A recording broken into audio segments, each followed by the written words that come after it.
Hi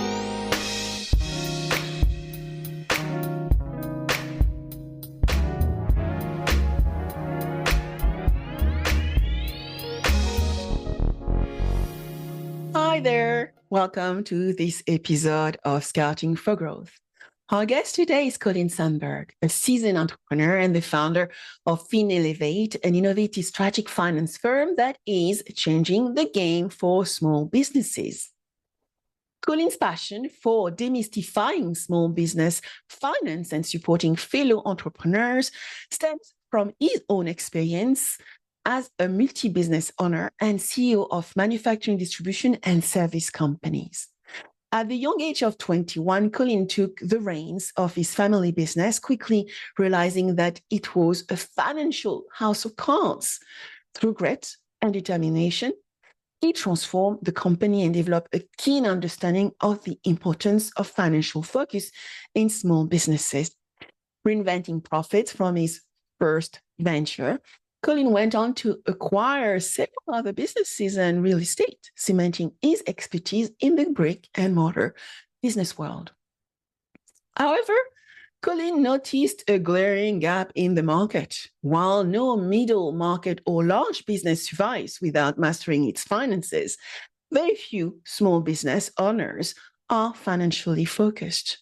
FinElevate takes a unique approach, identifying bottlenecks and working with clients to grow their profits. The firm's proprietary FinScore converts financial data into an easy-to-understand score, while their playbook of over 450 best practices helps guide business owners in making strategic decisions. With passion for connecting with and supporting fellow entrepreneurs, Colin has become the go-to person in his circles for financial strategy and advice.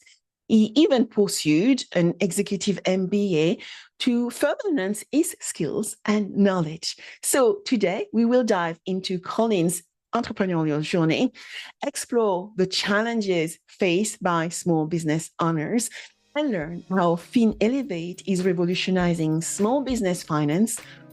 One of Colin's quotes, actually, which I love, is know your numbers. So let's welcome Colin Sanburg to the show so that we can get to know our numbers.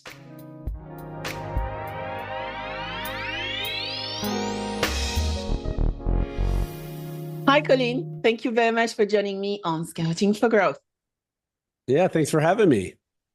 So let's dive in and let's find out about Colin.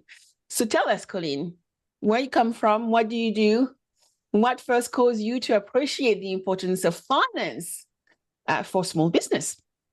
Yeah, so I'm from Dallas-Fort Worth area here in North Texas, and first got involved actually just had kind of a random life occurrence that made me want to become an entrepreneur, and was just kind of not happy with where I was in life in my early 20s, and decided that entrepreneurship seemed like a path for me to really take my career to new heights. And so I started pursuing that. And the very first business I got involved with was in really rough shape. I mean, it was failing on a lot of levels. And from the hardships of figuring out how to stop it from being so bad, and then eventually getting better, I just became really obsessed with finance and how to build a better business.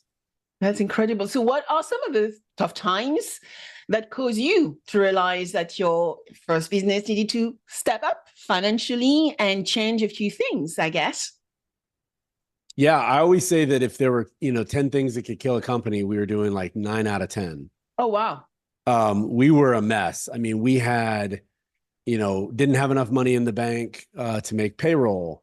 We had the bigger the projects we did, the more money we lost on them. So we were a project-based business, and typical in that kind of industry, the owner thinks if I just do a bigger job, I'll be able to make more money. And the reality is you just kind of scale up your problems. So we had that issue. We had accounts payable we couldn't afford to pay, accounts receivable where the companies wouldn't pay us, inventory that we'd bought that we couldn't use. It was bought for a special project that never happened. And so, I mean, just on and on and on, like every kind of conceivable problem. And, when we were really at those low lows, I realized we just had to fix the core of the company. Like, did we make money this week? And eventually, if we did, and we kept making money and stacking week after week, eventually we climb all the way out of the hole. Yeah. Hey, folks, do you want exclusive bonus content for free? And at the same time, have your voice heard about the future of this podcast, including content ideas and future guests? If so, then please complete the survey. It is the top link in the show notes. I would love to hear your views on the show and how we can improve it. And to say thank you, you will get access to exclusive content and 15% off all of our upcoming programs. What led you to start connecting then with entrepreneurs? Is it that the finding around, what are the key pillars of financial success, let's say, and what needs to be in place, which got you to start bringing your thoughts and expertise to the entrepreneurial domain? Yeah, I really think that there are so many entrepreneurs. It's a lot better now. The story I'm telling is from 20 plus years ago, but now there are a lot more entrepreneurial groups and masterminds, and that's a much more common thing today. But when I was early in my career, I spent years without knowing other entrepreneurs, and they were the hardest years. They were the years I had to figure a lot of things out. And luckily, I got turned on to a couple books, and I had a little bit of information about, the right way to do it. But, after I'd come through the hardest parts of that story, and then I connected with other entrepreneurs, it was like, the second stage of my career begun, because it was so fulfilling to meet with other entrepreneurs and talk about the challenges I was facing and hear about the things they were going through, celebrate together, commiserate together. It became a different experience that made it, dramatically more fulfilling to be an entrepreneur. Yeah, when I left corporate life, the first things I did is I worked with a startup, a fintech startup, actually, to actually really understand what this entrepreneurship world was about. So imagine, working for big companies, for sure, paid salary. So, I didn't do 9 to 5, but you know what it means, right? When you're an employee in an organization and still being measured against your achievements. But when I decided to go into the fintech world, it was interesting because as a chief revenue officer, what I realized is that in the case of that fintech, which failed, I left after a year and I decided to go back to my world, which is insurance. Is that the team was very, very technical. And for that meant that they also wasted a lot of capital and cash. A big team of 25 received 5 million from investors, but didn't have the right product market fit. So you try to sell something which doesn't really, which is not completely finished, right? It becomes a tool rather than a product. And what also I realized is that if you do not have the right team, the right business team, just a technical team, it becomes really, really, very difficult to scale.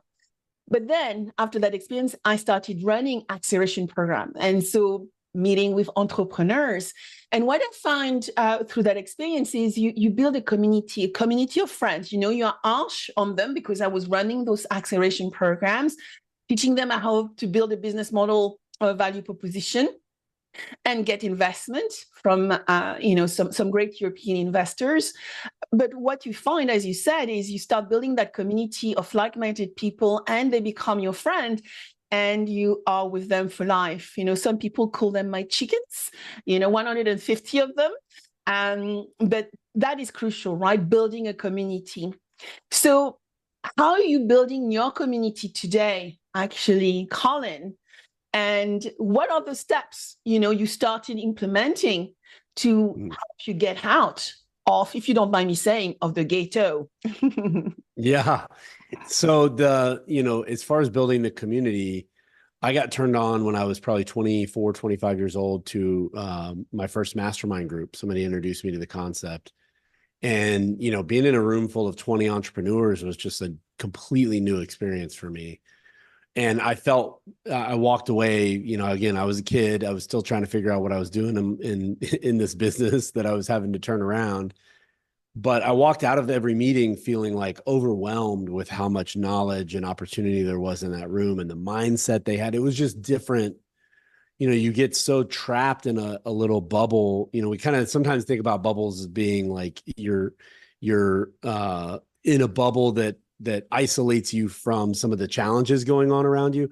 There's also bubbles that keep you kind of stuck in, a small business or in a limited mindset space. So once I broke out of that, I ended up going on. I've now started several different mastermind groups. I just love finding a group of entrepreneurs and saying, hey, we all want to generally go this direction. Like none of us know how to get there yet, but if we work together as a team, and that's what I love. There's accountability between entrepreneurs. Like another entrepreneur will tell you to your face what your team is saying behind your back. Yeah. But they'll do it in a loving way, and they'll tell you because they want you to get better. And myself as an entrepreneur, that's all I ever wanted is like, just tell me the straight truth. Tell me right to my face.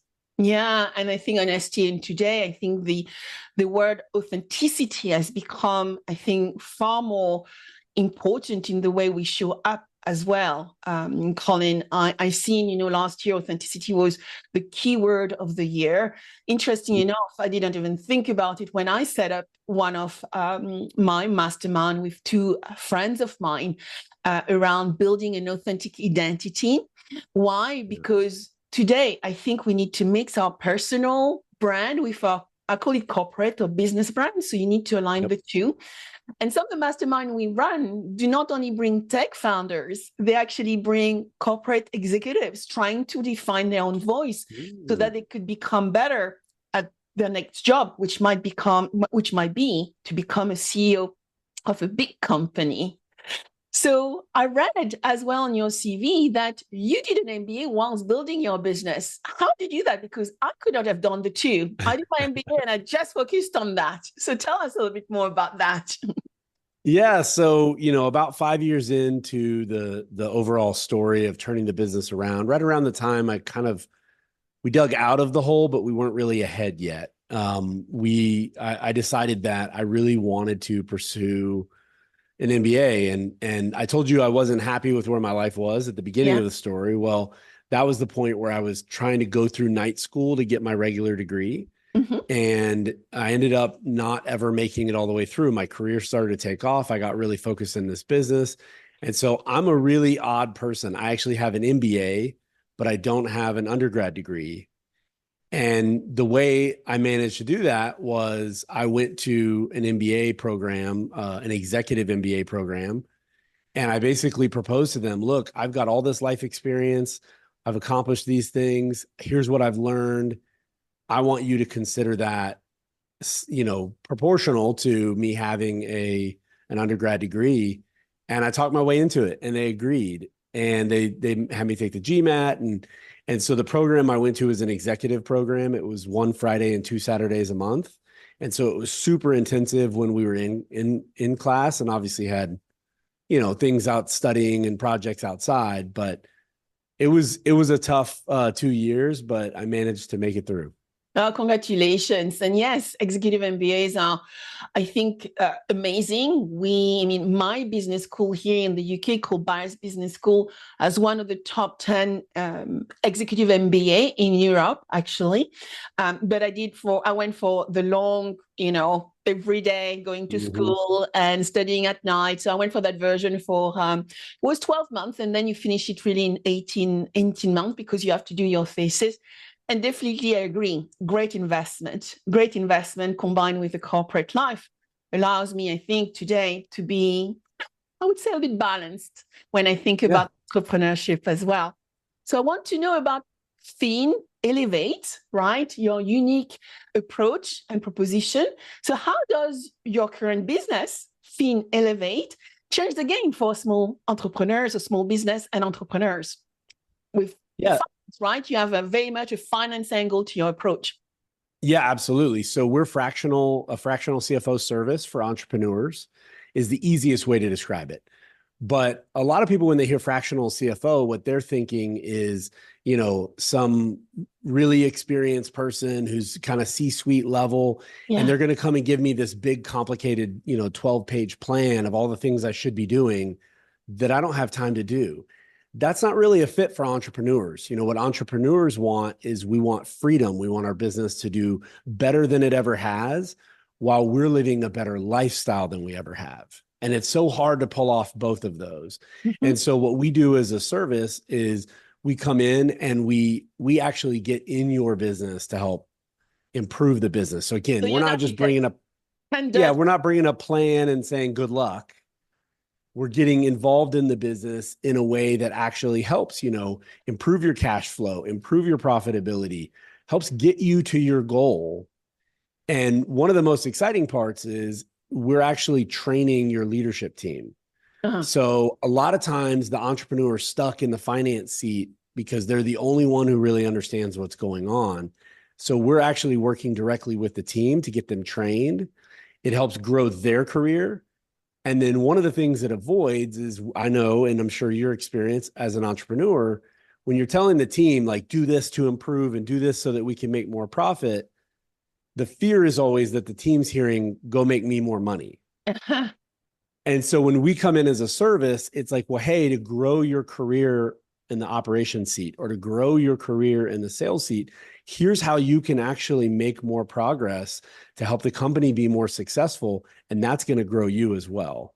And so entrepreneurs absolutely love what that does for the experience within their company. That's superb. So I know you have also a way to help those entrepreneurs to understand where they stand with your proprietary, I think, scoring mechanism, FinScore. Can you tell us Correct. more about it, and how those entrepreneurs are using the FinScore to really know where they are financially? Yeah, so that's a great question. So the very first element of getting that financial freedom that we all want is having financial clarity, right? I can't teach your team if the picture is murky. So the very first thing we focus on is the data side of your business. And when I say this, I don't just mean cranking out the P&L and L and the balance sheet, the income statement, and telling your team to go read it. That's not what I mean. That's not going to help anyone. What we do is, we build a dashboard, and we have kind of a core version of it. But for most companies, we end up building a custom dashboard that really shows what's happening within their business. And what it does is, it gives the entrepreneur kind of that really quick one-page check engine light that says things are either green, yellow, or red, where we stand. And that really helps entrepreneurs have peace of mind. A lot of entrepreneurs are kind of creative. They're great at talking with their passion about their product, but they don't want to be living in a bunch of spreadsheets trying to figure out if they're making money or not. And Yeah. so we give it to them in a really simple way. And then behind that core dashboard, we build out a lot of depth with all of the ratios and analysis and cash flow projections and all the other things that we need to be able to do it in great depth. That's super cool. That's super cool. And I understand you also have a playbook, the FinElevate playbook. And that playbook includes 450 best practices. Can you tell us a little bit more about this as well? Yeah. So obviously I didn't come up with 450 different things, but what I Okay. did when we started this business, it really came from, originally, I was an entrepreneur who owned multiple companies. I was trying to figure out within my own businesses, what are the things that, will actually help move the needle and make the business better. And so I did a big deep dive research project. And again, we want to start with every business owner's goal. Once I know your goal and we have the data so that we have clarity around the financials, then the next thing to do is set up by this playbook that you described. And so my big research project came up with 450 things across every type of book I could find, my experience, everything. I mean, I went through it all.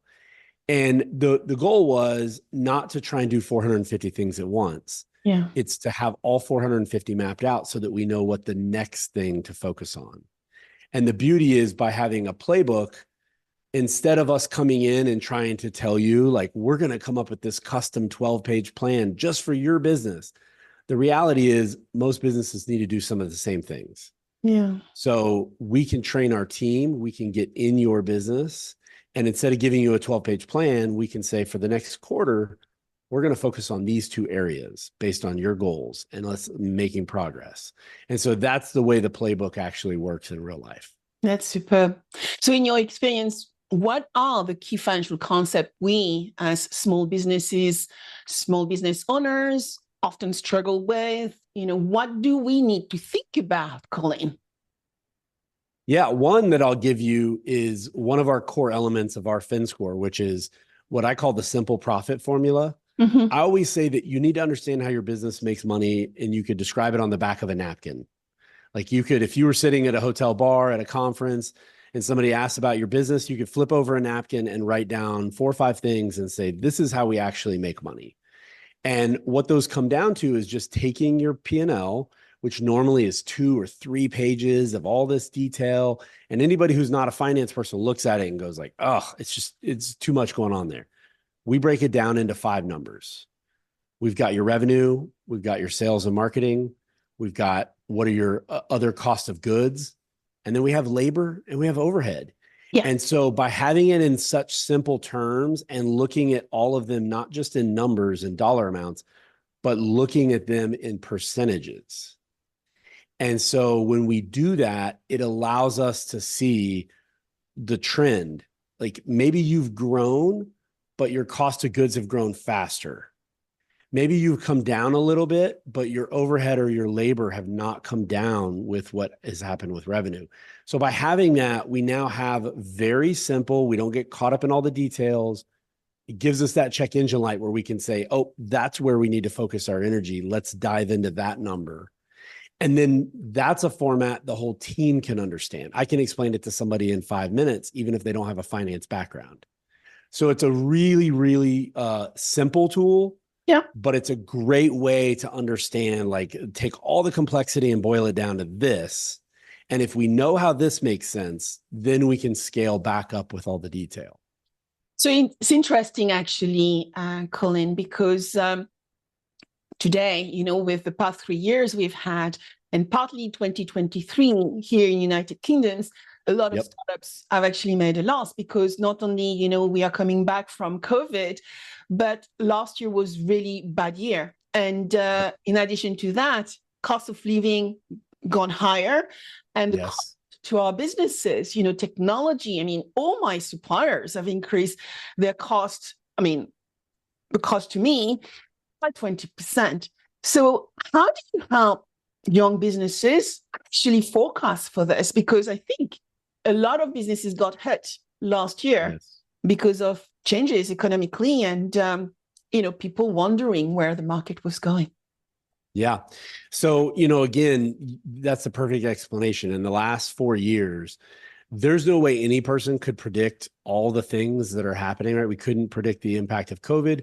We couldn't predict that right on the heels of that, everything would get crazy busy and we'd have this extreme growth phase, which would create inflation and all the challenges with the cost of materials and then labor, going up. It was just hit after hit after hit.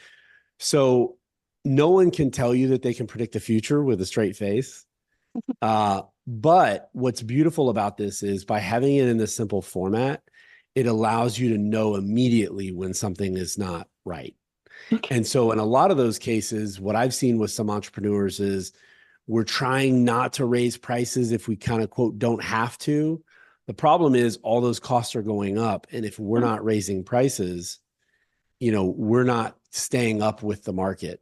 And so just what I love about it is it's like a mirror up to your face. It tells you the truth. We have to face the truth, and we have to get that period of time that we look at that simple profit formula as small as possible. I've got some businesses we can get it down to the week. Yeah. You could even theoretically get it down to the day, depending on your business model. But the old concept of let's work through the month and then close that month for the next 15 to 20 days, and then I'll tell you what happened last month. That model's dead. It doesn't work for entrepreneurs and not in a volatile environment like we're describing. And so that's the way we're building our process, is not to give you a big plan to do this one-time activity, but to create the data clarity in your business and have strategies based on what's really happening in the world. Yeah, no, that is critical, particularly with, those price increase we just mentioned. But, sometimes customers do not want that price increase, right? And because they suffer from the same problems. And what we've seen as well last year is cash flow, people not paying their bills. Yes. So I guess I'm going into what are the common challenges and potentially some solution we need to look into. But when you look at, the most common financial bottlenecks you have observed within the small business environment, how do you guys help your client overcome them? And, what is for you the most important to create clarity and long-term positiveness from a financial goals, goal objectives, imperatives and all those things. What do you think is absolutely critical for business to focus on today, right now? Yeah, the reason I love that simple profit formula is it gives you kind of that overview. What it tells you is where do we need to dig deeper, right? By no means is that the end of it. Once we go into labor, we can then look, is it, our retirement costs that are going up? Is it insurance that's going up? Is it actually labor? Are we spending more on overtime? Yeah. We then start to kind of get layers deep into what's really going on and what's really happening. And so similarly, if our costs from our suppliers are going up, well, let's take a look. Is it specific items or is it all items? Is it specific vendors or is it all vendors? There's a lot of different things that we can do based on the answers to those questions. But the beauty is we start looking in the right place. And I think a lot of us as entrepreneurs, we get scattered and we kind of go here and then we go here and then we go here. And it's like, there's no system to it. And so what I love is being able to come into a business. We're not involved in the sales conversations you're having. We're not having the one-on-one to help manage your team. We are solely focused on to help this business become better financially. And so we dedicate all of our time and all of our resources. And then if we learn something at one client, we bring it over immediately and share it. Obviously, we're not talking about the client's personal information, but if we learn a lesson. And so, I'll give you that as an example. One of them is, as you know, and everyone knows, the scams that are happening are becoming much more sophisticated with, people trying to get you now in this digital money transfer environment. People are trying to quickly switch the payment information so that your payment doesn't go to your vendor, it goes to a scammer. Oh my. And so we learned about that and caught that challenge at one client, immediately notified all of our clients. This is what it looks like. This is how it started. Please be aware of it. And so that's a great thing of having, a company that's in the weeds at multiple businesses as opposed to just the experience at one. Yeah. Yeah. And, as you said, this coming, I think they actually increased as well at the end of last year. We've seen, a lot of scammer coming from the digital channels, social media channels, emailing employees to click on links. So, you won't believe the level of extra cyber security stuff we have on our system just to catch those up. Earlier, you mentioned two things, which I think I would love for you to dive into is, when people think about CFOs or fractional CFOs, they think about executives. How do you see the world of fractionality change? And the second question is mastermind. Where do you see mastermind going? I'm very interested in those two questions because I have talked to so many fractional CXOs over the past, I would say 6 to 7 months. So it's a hot thing. And then I love your explanation around masterminds because I'm running my own, which is half tech founders and half corporate executives. But I would love to hear your view as to where this is going and how it can help people out there. Yeah, I love it. So I would say on the fractional front, I think that the concept started with you're a big, small, becoming a mid-sized company. You've got a lot of complexity. Maybe you're looking at doing a capital raise or you're looking at doing some sort of merger or acquisition, and you need this specialist. And that's where the concept really started. But I think what we're finding now is the language on the term is a little behind where it's actually at. Where we're actually at, and I think where the value is that what you really need in your company is mid-level work to get done to help your business. So, for example, you need someone who understands the strategy behind accounts payable and accounts receivable, who's actually going into your business and saying, how can we get paid faster? How can we eliminate some of the fees that are hitting us? And they're actually working on that problem, not just telling you that you should do it. Yeah. And then likewise, when we talk about, whether it's accounts payable, it's what are the methods we can use to get a little bit more of a cash flow float? Do we have vendors we can pay with credit cards that, wouldn't charge us a fee, and we can therefore get some sort of rewards, or we can get additional time to pay? Working on those challenges in a, business that, here in the US is doing 3 million, 5 million, 8 million in revenue.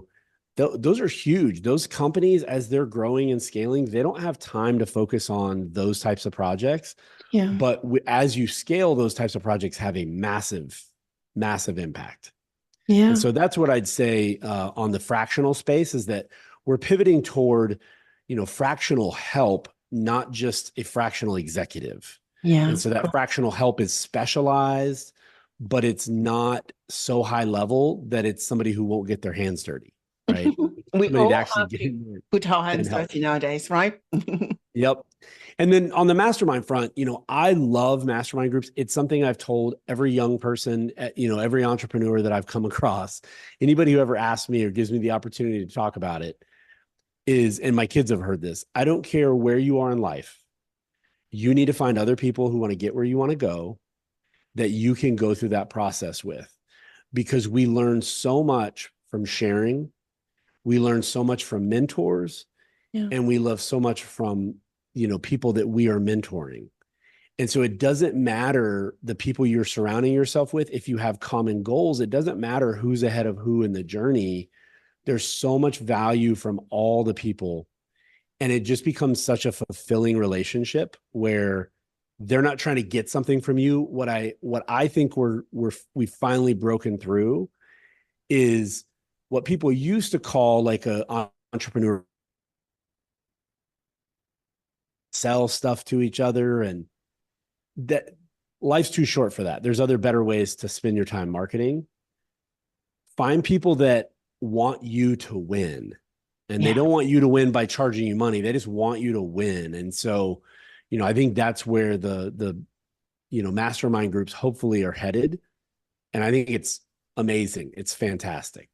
Thank you so much for sharing that. So what final advice or word of wisdom would you have for the entrepreneurs and the small businesses which are there designing the new product and services of the future, right? Everybody needs to have some level of AI in their products and services now, but to do so by leveraging the right financial expertise.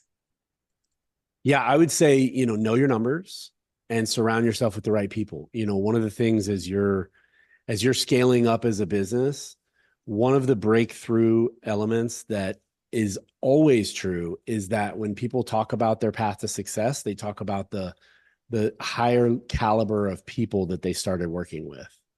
Yeah. And so those are the two big things to me is you've got to know your number and you've got to surround yourselves. You should be able to be an expert in the area that you're really good at, and you should have great talent around you to help you get there. That's superb. Know your numbers and surround yourself with amazing talent. Well, Colin, thank you so much for joining me on Scouting for Growth. And I'm sure you will find some people reaching out to you because finance is key today for sure. And nobody wants to do it, so I get it. Until next time, thanks, Colin. Thank you.